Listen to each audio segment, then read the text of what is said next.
ඒ දන්සල පහු කරගෙන ගියා කන්න නැතුව. ඇයි මට කරගෙන කුඩු වගේ කරකින්. අත් දෙක දෙකට උනා.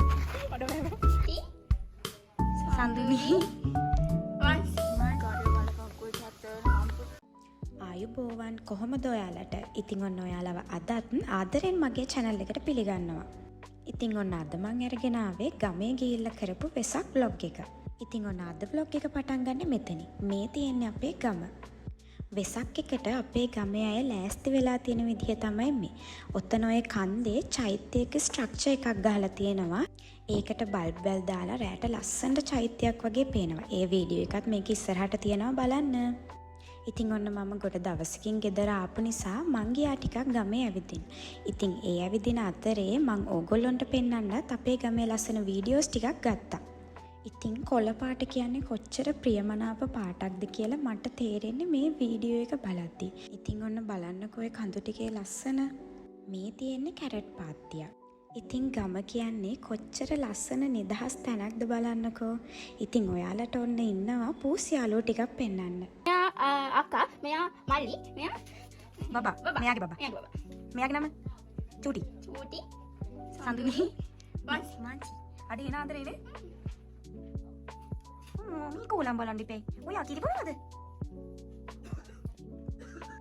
ඉතින් ඔන්න බලන්නකෝ අර මම කියපු චෛත්‍ය ලස්සන.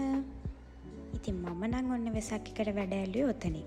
මං ගියා මගේ කසින්ට වෙසක් එකට වෙසක් කුඩු හදන්න උදව් කරන්න. ඉතින් ඊට පස්සේ මම මගේ වෙසක් කුඩු ටිකත් අලවන්න පටන් ගත්තා. ඉතින් මේක කියනකොට මට ඔයාලට කියන්න තියෙන්නේ මට වෙසක් කියන හැඟීම හරියටම එන්නේ පාප්ප සුවඳත් එක්ක. මං හරි කැමති සුවඳක් තමයි පාප්ප කියන්නේ. පාප්ප සුවඳ නාස්පුඩු වලින් උඩට යනකොටම මට ඉස්සර කාලේ වෙසක් එකේ මතක ගොඩාක් ඔලුවට එනවා.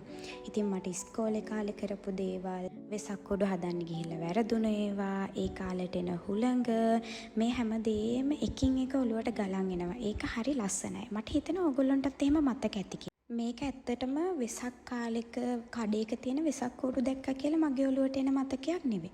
මට ඒක පාප්ප සුවඳත් එක්ක වෙසක් කොළවල සද්දෙත් එක්ක ඒ දේවල් එක්ක එන ලස්සන හැඟීමක් ඒක. ඉතින් ඔයාලටත් එහෙම ලස්සන මතක තියෙනවා නම් කමෙන්ට් එකක් විදිහට දාගෙන යන්න අමතක කරන්න එපා. ඉඳලා වෙසක් කූඩු හදන්න ගත්තේ ඉඳද මන්දා කරන්ට් එක ගියා. මං ඉතින් ඔතන අර මේ TikTok එකේ එහෙම තියෙන අර ඩාන්ස් කරන වීඩියෝ මම පොඩ්ඩක් ඒක කරලා බැලුවා කැමරාවට පේන්න. ඉතින් ඔන්න මේ වෙසක් දවසේ මම නැගිටිනකොටත් අපේ ගෙදර අය පහන තියලා ඉතින් ඔන්න පළවෙනියටම මම රොටි දන්සලකින් තමයි වැඩ පටන් ගත්තේ. ඇත්තටම මට යන්න වෙලාවක් තිබ්බේ නෑ. මට අසයින්මන්ට් වගේක් තිබුණ නිසා අපේ අප්පච්චි මට ගෙදෙට්ටම ගෙනල්ලා දුන්නා. හැබැයි ඉතින් මගේ කසින් ඇවිල්ලා යාටත් යන්න කම්මැලි තනියම කියලා මාවත් ඇදගෙන දන්සල් වලට යන්න පටන් ගත්තා. අපි ඉතින් පළවෙනියටම මෙන්න මේ අයිස්ක්‍රීම් දන්සලට ගිහිල්ලා අයිස්ක්‍රීම් කාලා ඊළඟට ගියේ මාළුපාන් දන්සලට.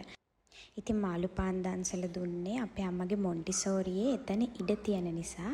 ඔය ඉන්නේ අපේ අම්මා. ඉතින් අපේ අම්මා දන්සල දෙන අයටත් උදව්වක් විදිහට එයාගේ ළමයිගේ අම්මලා එකතු කරගෙන ලස්සන්ට වෙසක් කුඩු එහෙම එල්ලලා දීලා තිබුණා. ඉතින් මං ගෙදර ඇවිල්ලා ආය දන්සල් වල යන්නේ නැහැ කියලා හිතන් ඉන්නකොට අපේ අප්පච්චි ආයෙත් මට මඤ්ඤොක්ක අරගෙන ආවා. මං ගෙදර ආපුවාම මඤ්ඤොක්ක දන්සලකින් මඤ්ඤොක්ක හම්බුණා.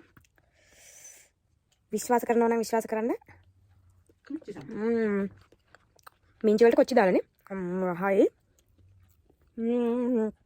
මාරම රහයි එක. මම බඩ පිරලා තිරපින්ද කෑවේ නේද හයි. ඒ දන්සල පහු කරගෙන ගියා කන්න නැතුව. ඇයි මට බෑ හිතිලා. නැත්තම් මේ මම උඩ කරන්නේ. අපි දන්සල පහු කරගෙන ගියා කන්න නැතුව. ඒ උනාට ගෙදරට හම්බුණා. ටොප් බඩුවේ. අත්තම හයම් එක. ඉතින් ඔන්න කඩලත් අපිට හම්බුණා ගෙදෙට්ට. මං ඉතින් වැඩ කර කර ඉන්න ගමන් ඕවා කකා බිබී ඉන්නවා මේ. ඉතින් ඔය තියෙන්නේ මං හදපු වෙසක් කූඩු දෙක. මං ඒකට පොඩ්ඩක් අර වෙනස් විදිහේ මල් ටිකක් වටේට ඇලෙවා. මං ගිය අවුරුද්දෙත් එහෙම තමයි හැබැයි හැදුවේ. ඊට පස්සේ හවස මම අම්මයි අප්පච්චි එක්ක පන්සල් ගියා. මම පන්සල් යනකොට කරන්න ආසම වැඩක් තමයි ඉස්සර ඉඳන්ම ලස්සනටම වෙසක් කුඩු හදලා තියෙන ගෙදර තෝරන එක. මං ඉතින් දිගටම යන ගමන් බල ඒ වැඩේ කරනවා. ඉතින් ඊට පස්සේ පන්සලට ආව බෝධි පූජාවට මේ තියෙන අපේ ගමේ පන්සල. ඉතින් ඊට පස්සේ මම දන්සලකටත් ගියා තව බත් දන්සලකට. ඇත්තට මේකේ වීඩියෝ නැහැ. ඊට පස්සේ ගෙදර ඉතින් ඊළඟ දවසේ මං කැම්පස් එකට ගියා. මේ කැම්පස් එකේ හදලා තිබ්බ ලස්සන වෙසක් කූඩුවක්. අත් දෙක දෙපැත්තම දාන්න. ශාස්ත්‍ර පීඨ සංගම විසින් සංවිධානය මහා තොරණ මොකද්ද මහා තොරණ නෙමෙයි. මහා තොරණ කූඩු රාජයා. ඉතින් ඔන්න අදට vlog එක ඉවරයි. ගිහින් එන්නම්. bye bye.